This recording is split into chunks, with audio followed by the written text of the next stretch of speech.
Hello, booettes and some booze. It's Mama Tanya. Now, I know I told y'all that every Sunday at 12 I will be doing a Periscope. You should follow me on Periscope. It's BLKGRL on Periscope. BLKGRLINC, Black Girl Inc. You should follow me there because every Sunday I will be doing Sunday in Mama Tanya's kitchen.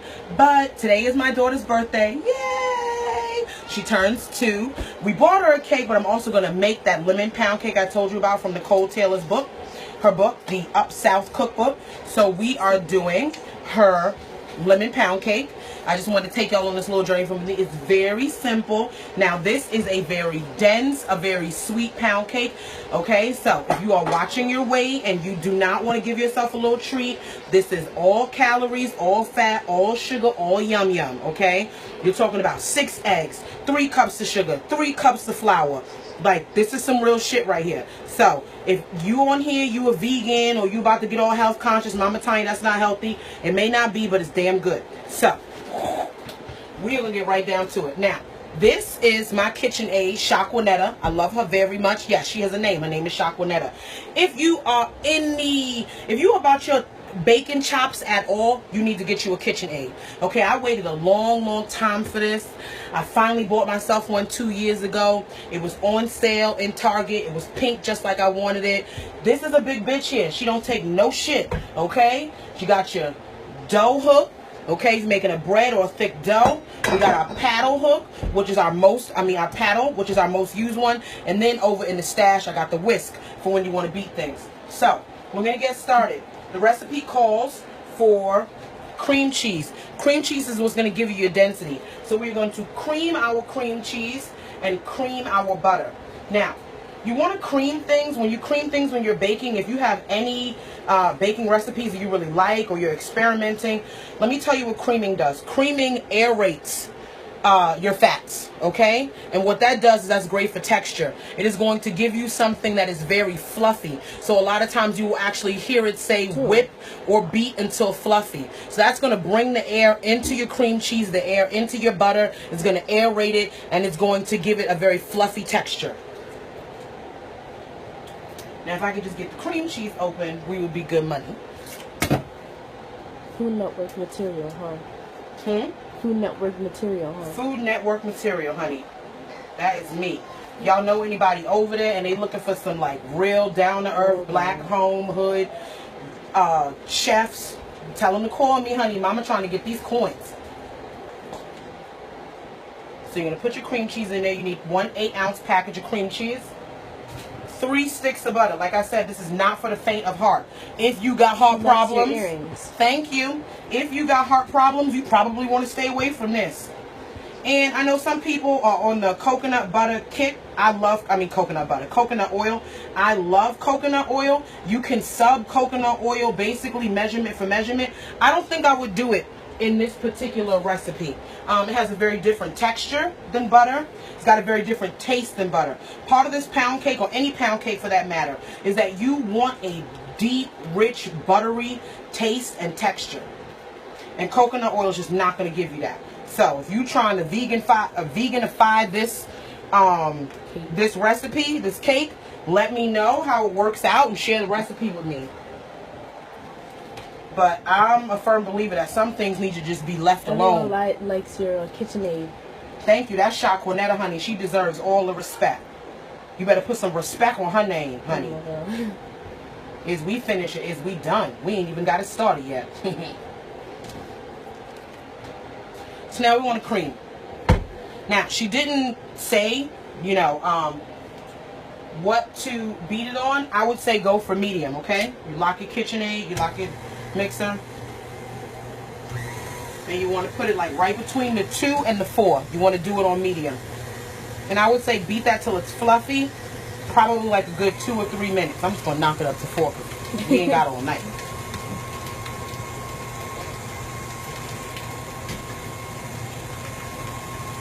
Hey boo. Oh. Yes. I got it, honey. It's already hot and I'm already recording this live video. And while I'm doing that, I'm also making some saffron rice tonight with a green curry coconut Thai soup. with shrimp and scallops. So I'm actually going to set some water to boiling to put my saffron on to make it brittle and then pound it down for my saffron rice. So again, this is a lemon cake, a lemon pound cake recipe from Nicole's Taylor book. The What type of cake are you making? Lemon pound cake from Nicole Taylor's Up South cookbook. You can order it on Amazon. Like I said, this week we will be launching the portal for the Not Just Talk Summit on September 11th. Any VIP ticket holders will actually get a copy of Nicole Taylor's cookbook in their swag bag. So this is it. It's by my girlfriend Nicole Taylor. She's amazing. She's from Athens, Georgia. The recipes in here are southern, they straight up southern. I'm not going to say southern influence, but they're like southern and they've got sort of a gourmet kick to it. So she's really put her foot in this. Lola, excuse me. So now what we want to do is we want to add our sugar gradually. So if you look, go ahead Taylor, get in there and let folks take a look at what that looks like. So there you go. There's your cream. You see it's got that nice sort of velvety, sort of smooth yet fluffy texture. And then we're just going to gradually add in our sugar.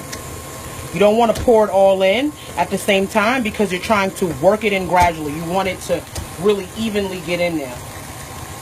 So don't rush it. Thank you. And if you notice, I'm using turbinado sugar. Alright, when it comes to baking and a lot of different stuff, other than like maybe white flour, which is a lot lighter than whole wheat flour. King Arthur has a white whole wheat flour that I've used sometimes in place. But when it comes to like most things, I'm kind of like, if it's white, it ain't right. So I don't think I've used white granulated sugar in God knows how long. No racist.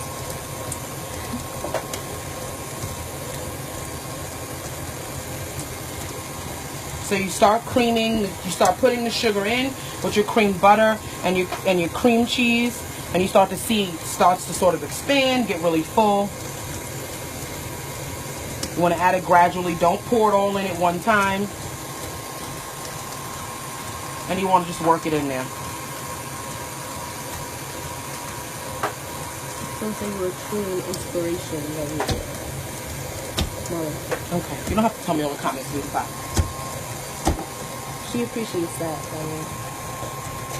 Now you want to add your eggs in one at a time. Now let me tell you a little trick that I learned from my baking grandmother a long time ago. Most of your baking materials should be at room temperature. So when I know I'm getting ready to bake, there's a little bit of planning involved. I like to take my eggs out maybe an hour or two before, and I sit them at room temperature. Baking is all about chemistry. Don't ask me what about the chemistry. I just know it's about chemistry, right? So when you talk about texture, you don't want to put cold eggs into your cake. Set your eggs out earlier. Let them get to room temperature unless the recipe specifies otherwise, okay? Now, it says put these eggs in one at a time. Here's what you don't want to do. You do not want to knock, knock, knock, and then put this into your mixer while it's going. Why? Because if your egg is bad, and sometimes you get bad eggs in a dozen eggs. Or if you're like me, big and clumsy, you crack, crack, crack, and now all of a sudden you got shells. You want to crack your eggs one at a time into a bowl. And then you pour your egg into your batter. Now, I'm not trying to say y'all stupid, but baking really is sort of a science or an art, whatever you want to call it, an art and a science, because I just said it was chemistry too, so there's some science in there, obviously. So I'm just going to assume it does look very smooth. That's what you want. You want for it to look smooth.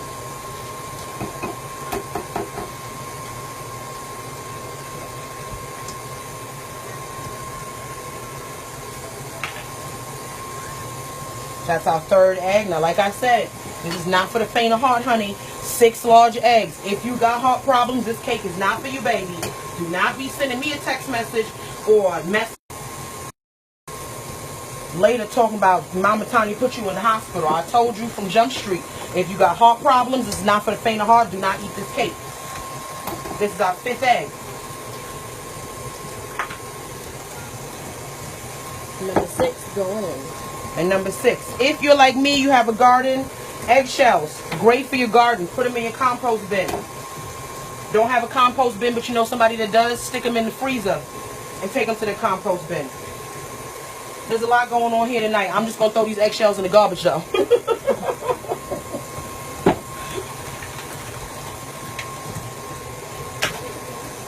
You know one of my pet peeves? People, and I tell my kids all the time, people who crack eggs and put the damn eggs back into the carton. If my kids want to drive me crazy, do that. Here, baby, let them look at this batter. Now, you see, that's what you're working with. Don't that look good? Yes, honey, yes. Now, you want to add in 3 cups of flour gradually. You don't want to overbeat. Now, Nicole said you need to sift this. If you go to my website, mamatanyakitchen.online, I have a whole thing on my blog that talks about to sift or to not sift. Again, it's about aerating. Yes, making pound cake. It is about aerating your flour. I take my flour and transfer it to a large container, and I always sort of whisk it before I prepare it and put it in. Boom, it's aerated. Tanya ain't got time to be sifting. Thus far, I have not seen a difference in the types of cakes that I make. The sifter is just one more thing I have to clean. I bought a sifter many years ago. I tried to clean that motherfucker. It did not work out for me. I threw that bitch in the garbage. You want to aerate your flour? Keep it in something loose. When you get ready to use it, fork, whisk, voila. Ain't nobody got time for all the sifting. Sorry, Nicole, but Tanya ain't sifted since 2009.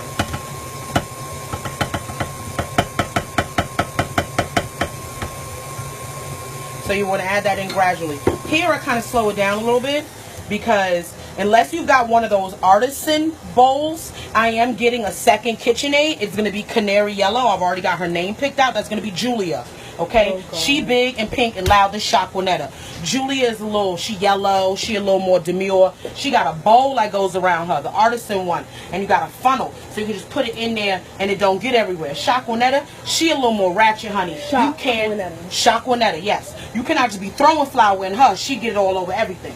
So I turn it down a little bit and gradually add my flour.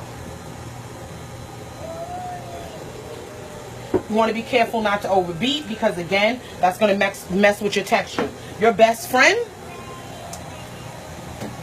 what did y'all do? Honey, y'all going to keep messing with my stuff and y'all going to be crazy.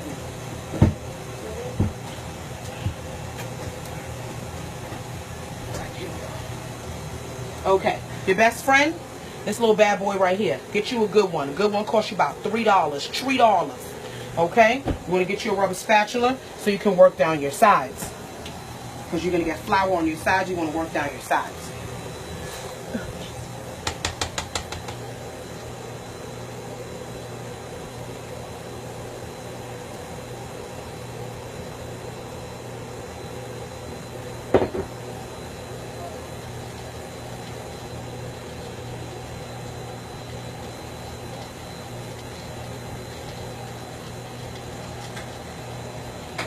Mama's in here sweating, honey. I got the pot going, the stove going. Everybody keeps asking me, how did I lose so much weight after Chase? Stress in this kitchen, baby. And then we're putting the last of it in there. I'm going to stop this. I'm going to lift her up. Yeah, she's making a homemade cake. I'm going to work these sides. Make sure we get all the flour off the sides. Give it one more little go round. We do not want to overbeat. So what is the texture supposed to be like a thick texture? The texture is going to be kind of fluffy, yet a little bit on the dense side. You want it dense, but you don't want it to feel like a brick. You still want some fluffiness to it. You want moisture. You don't want to overbeat it. Okay, so that's good. We got that in there. And then what we want to do, we're going to add in our lemon juice. A quarter lemon juice is a very lemony cake. And we're going to add our vanilla. And we're just going to mix that in.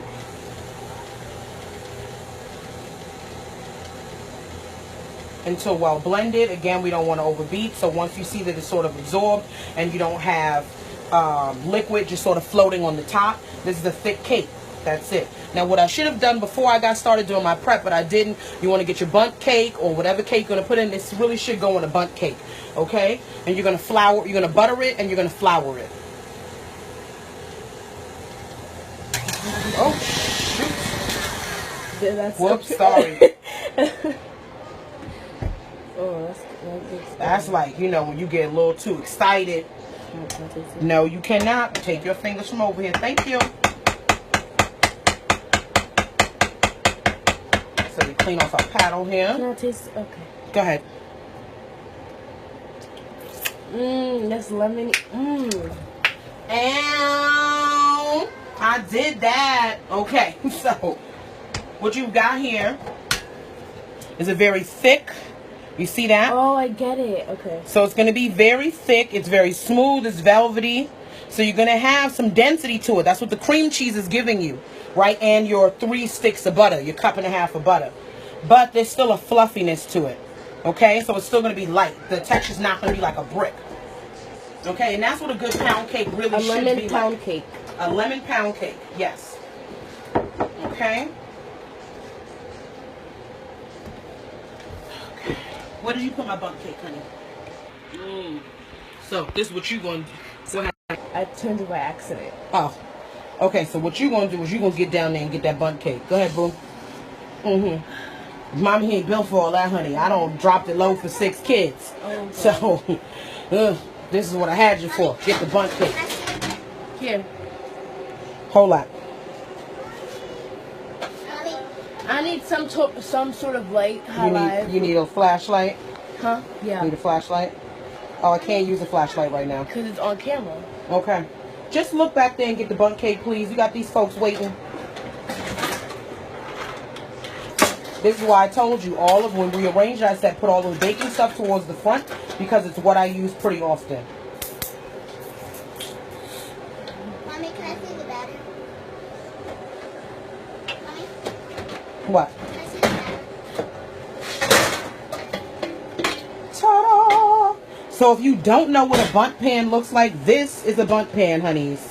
That's a bundt pan. As you can see, mine has gotten some very good use, okay? Your bundt pan should look clean but slightly crusty. That's how you know you use the good. You know how your grandmother's bundt cake looked like some old nasty ratchet shit, but she made the best cakes in it? Yes. Hold on. So, we are going to... Come on, please, honey. Please.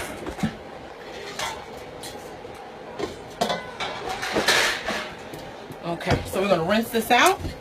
We're going to butter this. And we're going to flour it.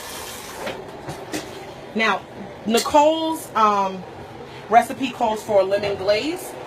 My kids like lemon, but they're partial to lemony taste. They don't like to get a little crazy. This lemon cake is very, very lemony. The lemon glaze itself is like a 1/4 cup of lemon juice. Yeah, I remember when you used to top it off with the... So what I'm actually going to do is butter this. Put the flour in the bottom and add a sugar in the bottom. So it's going to give it sort of a caramelized sugar coating on the top of the cake. You turn it over. Right, exactly. Now, how do you butter a bundt pan? Oh, it's so simple. It's so easy. You just got to get in there with it, honey. You cannot be shy about this. Be you just generous. Gotta go ahead and just put your hands in it. You know, this is almost like a very sensual thing you're doing here with this butter. You know what I'm saying? You might want to just use this as a little foreplay. How much is in Nicole's book? Nicole's book? I do not remember. I think it's like in the high 20s, maybe 29 or 27, or around there in that area. It's close to $30. It's on Amazon. So you want to make sure you get all in there. With a bundt cake, especially one that's rich, sometimes they have the bundt cakes that are smooth, and it's smooth here. But with a rich one, you want to make sure you really got all in it. You really only need about a tablespoon of butter, no more than that. Because then what happens is that the flour will start to stick to those areas that have too much butter, and what you get is like this sort of cakey, floury residue on the outside of the cake when you get ready to turn it over. You don't want that sugar plums. No problem. What is that? That's more flour? That's flour. Now, I find that it is better to gradually add the flour because you can always add more. You can't really take it out. So I put a little bit in, and I really just start to beat that around there, okay? Like I said, you can always put more in. You can't take it out if you put too much. So you want to get that. Now with a bundt cake, that one gives it a nice crust on the outside. that what gives it a nice crust on the outside. The sugar is what's going to give you that crust on the outside. This is just basically going to keep it from sticking to the pan. How much did your KitchenAid cost? My KitchenAid I got on sale for $250. They start anywhere from $250 to $400. They can get more expensive than that, depending on what kind you want. The next one I want is about a $400 KitchenAid because it's the artisan one. It's the one that has the plastic bowl on the ridge. And can you use butter spray to butter your pan? You certainly can. I don't like the taste of it. I think it tastes kind of chemically. I feel like if you've already put 3 sticks of butter in the cake, what the hell? Use the butter to coat the pan. You know, it's like going to get a Whopper and French fries and asking for a Diet Coke. You're not really you're not saving anything. But if it's more about convenience, you want to make sure that it's evenly sprayed, you can certainly do that. I have done that before. But like I said, I'm not a fan of the taste. It tastes very chemically to me. So over the garbage can or over the sink, this is when I kind of start to get to the edge. Take your time buttering your pan, because the worst thing in the world is to put your foot in a cake, don't have your pan properly buttered and floured, and you turn that bitch over and she cracks or falls apart.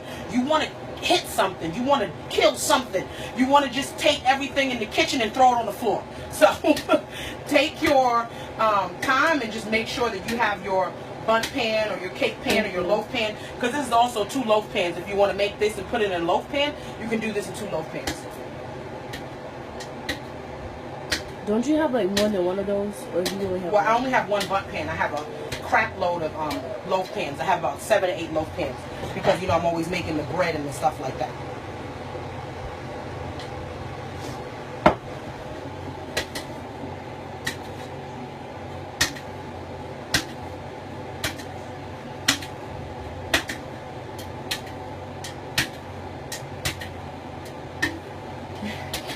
Crystal said that you're a mess.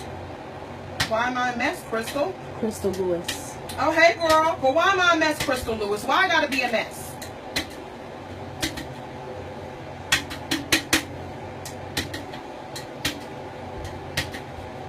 Can you use coconut oil to butter the pan? You can use coconut oil. You can use really any fat you want to, but again, you've already put 3 sticks of butter in this cake. Why do you think that little tablespoon of coconut oil is gonna make any difference? This is a cake with 6 eggs and 3 sticks of butter in it. Just go with the flow. Give into the fat. Know you about to have a slice of cake that's 600 calories. Like, now, to the person that asked about the spray, this is when having a spray works really well, because I thought I buttered this pan really, really well, and there's a whole spot right here that didn't get any butter, and so it's missing. So to go in afterwards and try to do that, now if you're using a spray, you avoid that because it sprays very evenly. So I'm just going to put a little butter there after the fact and put some flour there and see if that will flour it. If it'll stick, excuse me.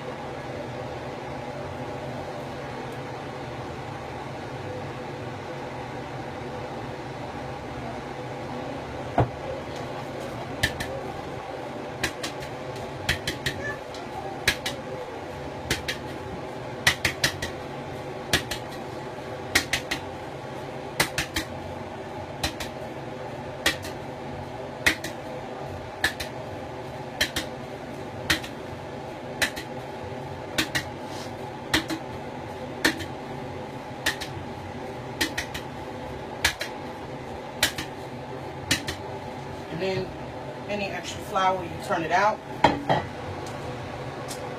Take your mixing bowl and you're going to try to evenly. I like to, when I get ready to put a batter in, I like to just give it another go around, make sure there's nothing on the sides that didn't get mixed in. And then I usually just give it a couple wraps if there are any. There you go, boo. You don't learn something from your dear mother. Any air bubbles. Okay.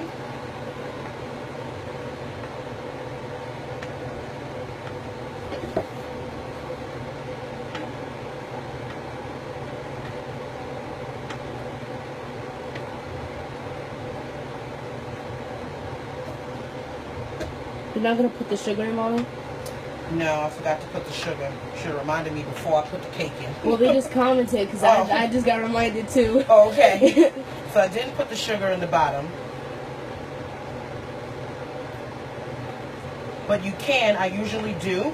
And what you do is when you put those sugar granules in the bottom, the heat kind of liquefies the sugar, and then when it cools down, when you take it out, it kind of comes back together again, and you get this sort of very sweet, crunchy, almost caramelized taste on the top of your cake. So get all that out. You want to spread that around in there evenly. Try to spread it as evenly as possible.